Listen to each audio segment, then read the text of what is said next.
Welcome back to another edition of the Magic Latest Podcast where we discuss everything Orlando Magic basketball. I'm your host, Jalon Dixon, and today we've got a pretty quick episode, but I wanted to be able to give you guys some solid content, and I was able to find a couple of things that I think is interesting we're talking about. But before we start that, as always, remember to like, comment, and subscribe for daily Orlando Magic content. We are on the road to 1,000 subscribers. Shout out to all of you that are already subscribed, and if you're not, go ahead and hit the button and hit the post notification bell as well so you know when we're dropping daily episodes. But with all that being said, let's go ahead and get right into today's podcast, starting with quick little news. Signing of Lester Quinones to an Exhibit 10 contract. Lester Quinones, former Memphis Tigers guard in college, also played for the Golden State Warriors and the Philadelphia 76ers. A bit of an erratic shot creator, but a guy who I think slowly but surely has improved as a defender over the course of his last couple of years in the couple of seasons in the NBA. A guy who I think is still a really strong young piece that can get his offense, to a higher level as a three-point shooter, and a guy who I think has a knack for being able to create offense for himself off the dribble.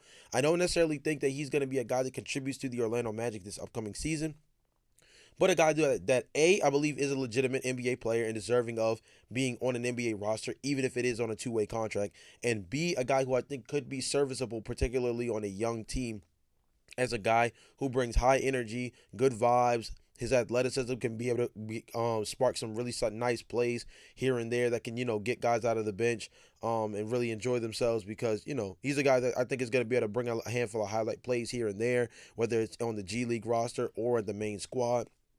And I think he's just going to be an interesting fit with the Orlando Magic as yet another guard in this guard depth that could be interesting in terms of adding shot creation and things of that nature.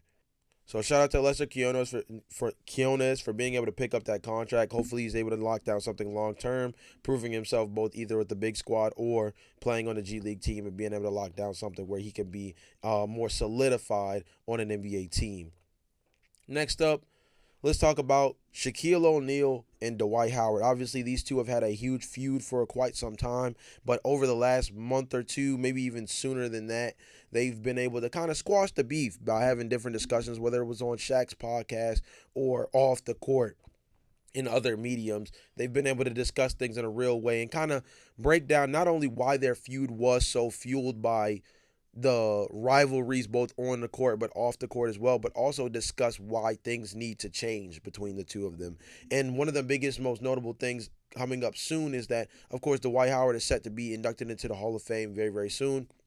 And many were wondering how fellow Hall of Famer Shaquille O'Neal not only felt about it, but would he be present given the fact that this is a guy that's been tied to Dwight Howard's career for quite some time. And Shaquille O'Neal told Rachel Nichols, yes, he will be present. Shaquille O'Neal will not be one of the presenters.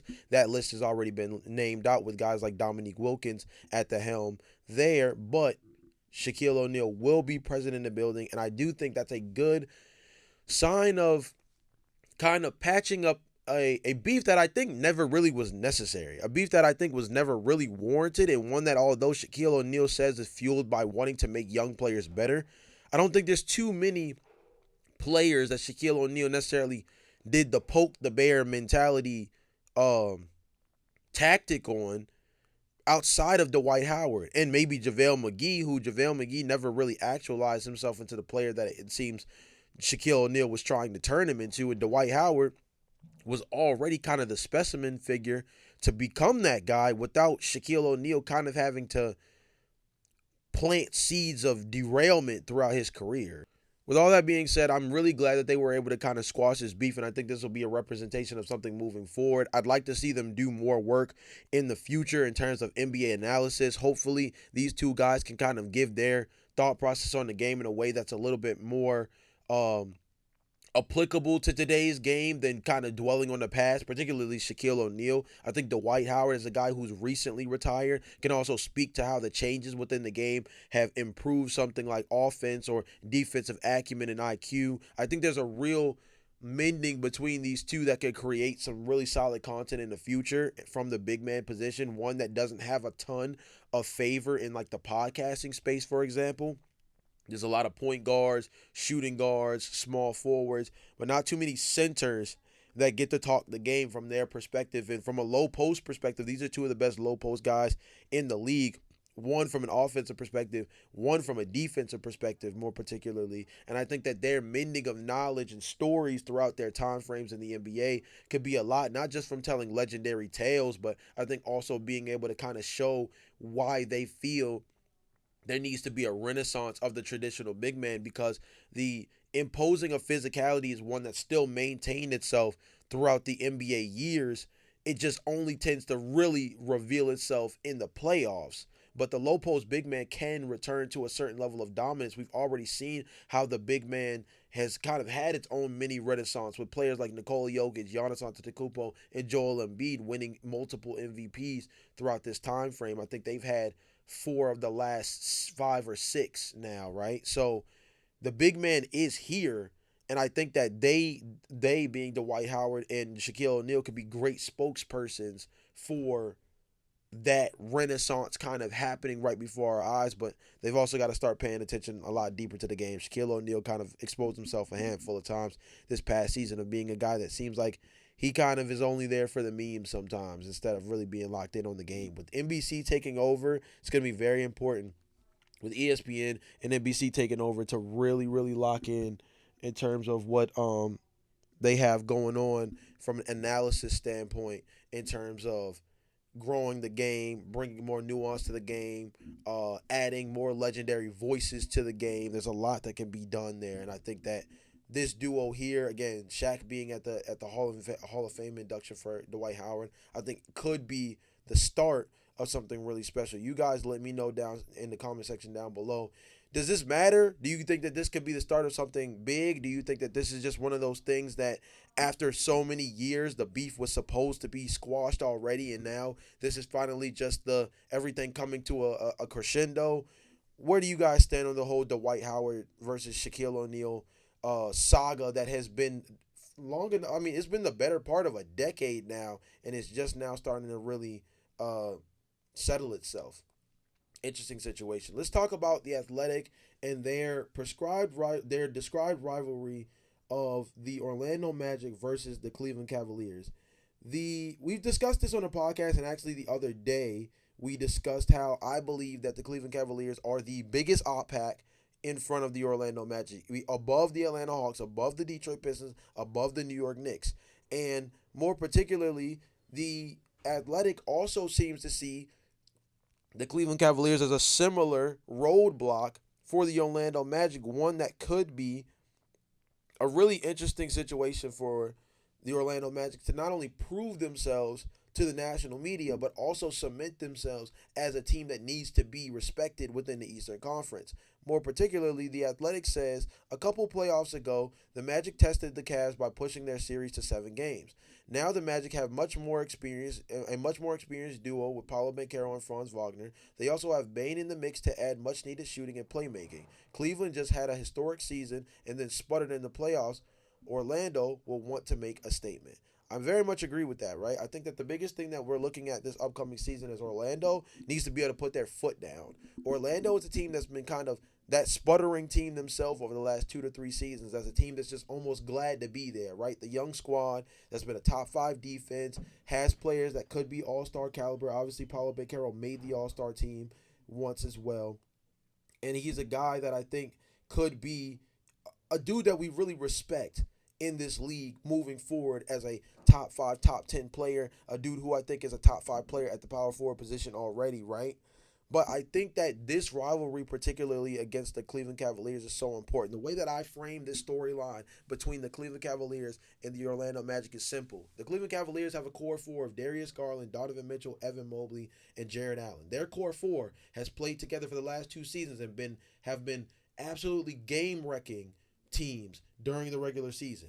But come postseason, they have folded in a multitude of different ways, including nearly losing the opening round series to the Orlando Magic, who were hobbled with Jalen Suggs coming in injured, Franz Wagner not playing relatively well, and Paolo Banchero backpack jobbing through that 7-game series just 2 seasons ago. The Orlando Magic are in a situation where, although they are watching the Cleveland Cavaliers play kind of for their last leg, because I believe this is the last season of the Cleveland Cavaliers looking the way they are with that core 4 together.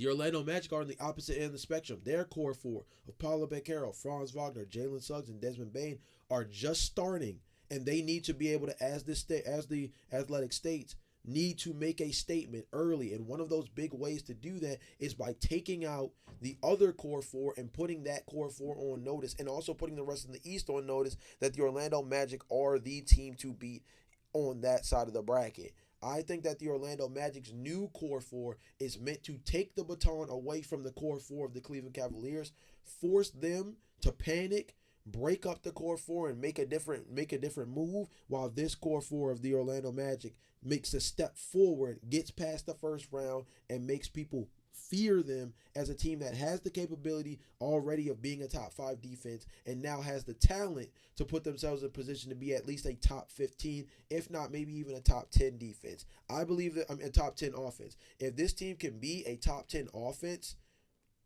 even a top 15 offense this upcoming year, while maintaining being a top 5 to top 2 defense as they've been over the last 2 seasons, this will be a team that a lot of the national media will continue to flock to, and they will be the new it kid core four instead of the Cleveland Cavaliers, and it will happen very quickly. I believe that the Cleveland Cavaliers are in an interesting situation. The Orlando Magic have a chance to play they have the chance to play rim defender again. We've seen it in the past that these two franchises have a lot of static, right? Once upon a time, we were supposed to see a LeBron James versus Kobe Bryant NBA Finals, and it was the Orlando Magic. It was the Orlando Magic who got in the way of that. You know what I mean? Once upon a time, it was the Lakers who were on an insane it was on an it was I believe it was the no, I believe it was the Cleveland Cavaliers were on an insane win streak once upon a time, and it was the Orlando Magic who snapped that win streak. Yeah, I believe that's the way it went, was that they snapped that win streak once upon a time. All that saying that these two teams have real history. Yep, I was right. Sorry. Wanted to confirm that. I didn't want to just be saying crazy stuff. But yeah, these two teams have real history. Obviously, that predates the guys that are on this roster right now. But nonetheless, there's its own balance of power transition that's about to take place. The Orlando Magic just need to take the baton away from the Cleveland Cavaliers and set the record straight that they are who a lot of people think they are this summer, which is a team that is not only on the rise, but could be a real power in the Eastern Conference, not for this season and for seasons to come. Last but not least, let's talk about the NBA draft. So I saw a recent article today. Shout out to Yard Barker. That was, shout out to Last Word on Sports for this one. That gave the 3 reasons why the Orlando Magic won the NBA draft. And obviously all of those reasons are going to be centered around Noah Penda and Jace Richardson. The 3 reasons in particularly were high IQ players, saying another major win for the Magic in terms of their drafts is the fact that both prospects are high IQ basketball players. Both of them certainly know how to be effective off the ball and as movers and cutters. Not only that, but both Penda and Richardson process the game well as passers and playmakers. In particular, both players are capable of moving the ball quickly and decisively, knowing how to keep the offense flowing. They say defense to the max is one of their other reasons, saying it's difficult to talk about the Orlando Magic without talking about their defense. Obviously, this was the second best scoring defense in the league behind only the Oklahoma City Thunder last year.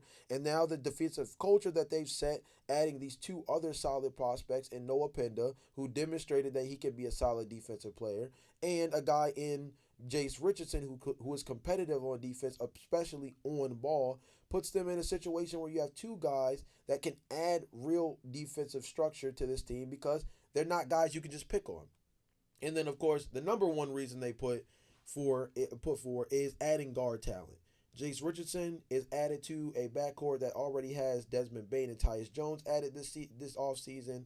And then you pair that with the fact that what he's been able to do as an all-around player, as a 3-level scorer and passer, paired with those 2 guys, paired with Jalen Suggs, the guard depth that's added, along with his skill set being translatable to playing next to any of those 3 guys, makes it where now there's a lot of interchangeability within the roster, given if there's any real injury problems or anything, and just related to roster construction for certain lineups that could be more offensive heavy, defensive heavy, and so on and so forth. I thought it was an interesting article that was talking about the three big reasons why the Orlando Magic won the NBA draft. I think it's important to talk about how this team builds through the draft process, especially given the fact that between the draft capital that was given away in the Desmond Bain trade and the fact that this team has done most of their rebuilding through, if not all of their rebuilding, primarily through homegrown talent.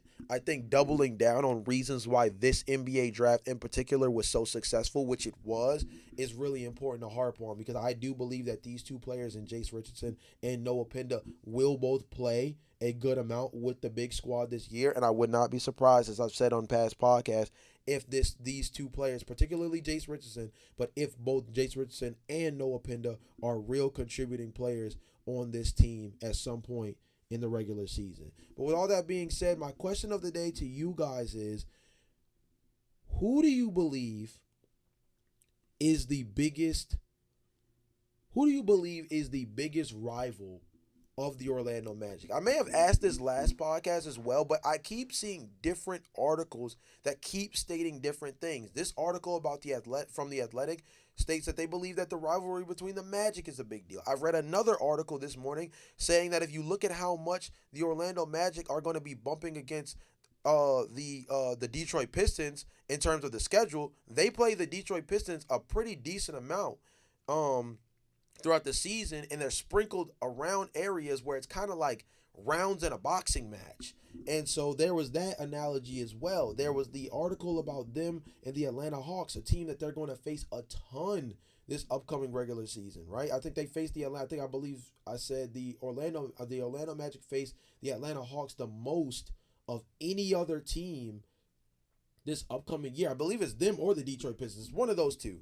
But nonetheless, there's a lot of teams that are in this little pocket against the Orlando Magic in terms of the quote-unquote rivalry that's going to be established this year. And I'm glad that they're pushing for rivalries in the Eastern Conference, because we need something from a storyline perspective to cling on to. But who do you guys believe really is the top op for the Orlando Magic? If you answered this question in the last episode, rank the top ops from the Cleveland Cavaliers, Atlanta Hawks, Detroit Pistons, and New York Knicks. Rank them for me in the comment section down below. If you already answered the question in last episode, then rank them in this episode. If you didn't answer them in last episode's comment section, answer in this comment section who you believe the top op is. I'm interested to hear what you guys have to say, because I think this is going to be a big talking point for the next week, as people are still wrapping their brain around the NBA schedule release. But with all that being said, this has been another edition of the Magic Latest Podcast, and I will see you guys again tomorrow